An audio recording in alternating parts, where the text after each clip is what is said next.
موشک بارانکردنی بنکە و بارەگاکانی کۆمەڵی ئیسلامی لە ساڵی 2003 یەکێکی دیکە بوو لە گەورەترین ستەمەکان لە کۆمەڵی ئیسلامی، بەڵام بەدەستی ئەمریکای زلێز و چاوساغی هێزە کوردیەکانی دیکە.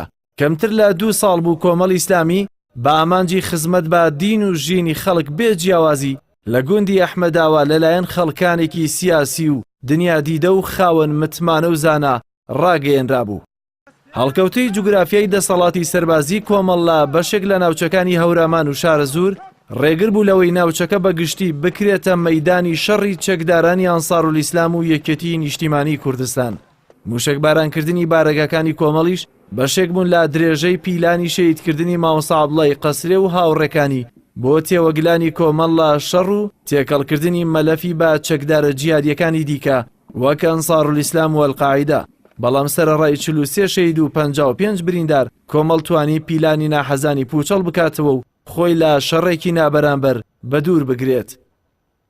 ئەوەی کە لە بەرامبەری کۆمەڵی ئیسلامی کرا لەو شەوە ستەمێکی لە یاد نەکراوە، کۆمەڵی ئیسلامی هەرگیز لە یادی ناکا، چونکە باجی هەڵوێست و مەواقیفەکانیدا لە کاتێکە لایەنەکانی شەڕ دەیانویست کۆمەڵی ئیسلامی بگلێنن بەو شەڕەوە، بەڵام کۆمەڵی ئیسلامی نەیدەویست.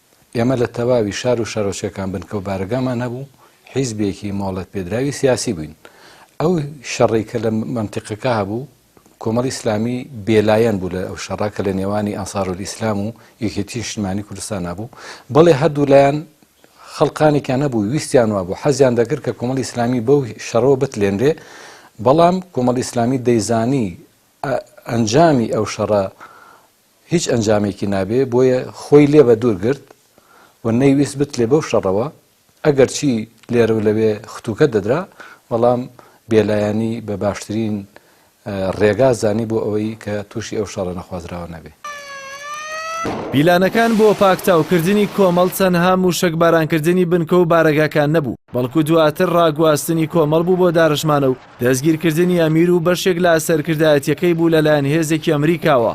دواتری ڕاوەدونانی ئەندامانی کۆمەڵ لە ناو شار و ماڵەکانیان بە جۆرێک لە ڕۆژێکدا یەکێتی نیشتیمانی زیاتر لە 500 ئەندامی کۆمەڵی ڕاپێچی زیندانەکان کرد.